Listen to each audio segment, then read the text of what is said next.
میرا آپ لوگوں سے کوشچن ہے، آپ کپل بیٹھے ہوئے آپس میں، کیا آپ کپل نے کبھی ایک دوسرے سے یہ بات کہی ہے کہ کاش اگر آپ کا بیٹا یا بیٹی ہے، ماں آپ کی بیوی کہہ رہی ہے کہ کاش میری بیٹی کو میرے ہسبینڈ جیسا انسان ملے؟ اور کیا آپ کے ہسبینڈ نے ایسا بولا ہے آپ کے بارے میں کہ کاش میرے بیٹے کو میری بیوی جیسی عورت ملے؟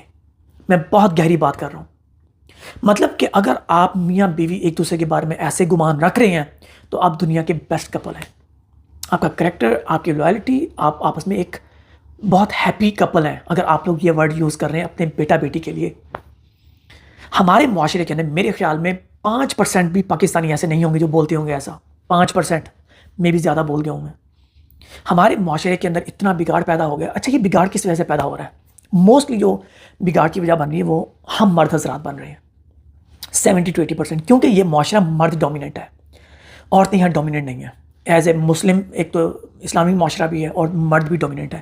باقی دنیا کے اندر جو کہ یورپ کنٹریز ہو گئی، چائنا ہو گیا، یہاں مرد عورت برابر کے ہیں، اور اگر غلطی کریں گے تو برابر کی سزا ہے مرد عورت کو، یہ بھی سزائیں بھی برابر کی ہیں، بالکل یہاں بالکل برابر ہے۔ اچھا، ہمارے معاشرے کے اندر کیا ہوتا ہے کہ مرد ڈومیننٹ ہے، اور اگر عورت کو یہاں کیا وہ ہوتا ہے کہ اسے خاموش رہنا پڑتا ہے۔ اگر مرد کسی دوسری عورت سے چیٹنگ کر رہا ہے، اس کی چیٹنگ پکڑی گئی ہے اور کسی اور عورت کے ساتھ وہ دیکھا گیا ہے، پکڑا گیا، مرد عورت خاموش ہو جاتی ہے، اسے برداشت کرنا پڑتا ہے، بچے ہیں، کیا کوئی آپشن نہیں ملتا۔ بہت ہمارے معاشرے میں ہی ہو رہا ہے، ہم مردوں کی طرف سے زیادہ یہ غلطیاں نہیں کر رہی ہیں، اور اس کے بعد عورت کو خاموش، ایک دن ایسا آتا ہے کہ عورت بالکل خاموش ہو جاتی ہے، پھر اسے فرق ہی نہیں پڑتا کہ آپ جو کریں۔ لیکن 10 سے 20% ایسی عورتیں ہوتی ہیں جو اسٹینڈ لے پاتی ہیں، جو خلا لے کر سائڈ پہ ہو جاتی ہیں، جو ایسے انسان کے ساتھ نہیں رہ سکتی۔ میری آپ سب لوگوں سے ایک ریکویسٹ ہے کہ اگر آپ لوگ شادی کرنا چاہ رہے ہیں، شادی کرنے سے پہلے نا کم از کم اپنے پارٹنر میں 70-80% یہ چیزیں دیکھ لیں۔ اس کا مزاج آپ سے ملتا ہے نہیں ملتا، اس کی ہیبٹس آپ سے 70-80% ملتی نہیں ملتی، ان کا مائنڈ سیٹ آپ سے 70-80% ملتا نہیں ملتا۔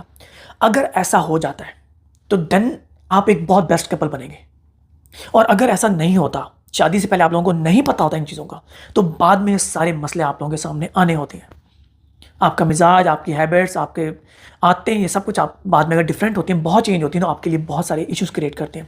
تو پہلی بات ہے، یا تو شادی نہ کریں، بعد میں سیپریٹ ہی ہونا ہے تو اس سے بیٹر ہے شادی نہ کریں۔ اور اگر آپ کو شوق ہے 3-3 4-4 عورتوں سے باتیں کرنے کا یا افیئر چلانے کا، پھر بھی آپ شادی نہ کریں۔ افیئر تو چلا کے بیٹھے ہوئے ہیں آپ نا، آپ نہیں بدل سکتے، آپ کو پتہ ہے کہ آپ نہیں بدل پائیں گے ساری زندگی۔ شادی ہوگی تو اس کے بعد بالکل اسٹریٹ فارورڈ ہو جائیں، کسی اور کے بارے میں نہ سوچیں۔ اسی لیے شادی کرو، اپنی پسند کی شادی کرو، شادی کر رہے ہو اپنی پسند کی کرو، بعد میں یہ ریگریٹ نہ ہو کہ یار میں نے اپنی پسند کی شادی نہیں کی، اب مجھے دوسری شادی کرنی ہے اور اپنی پسند کی کرنی ہے۔ ہوتا ہے نا، لوگوں کو ہوتا ہے۔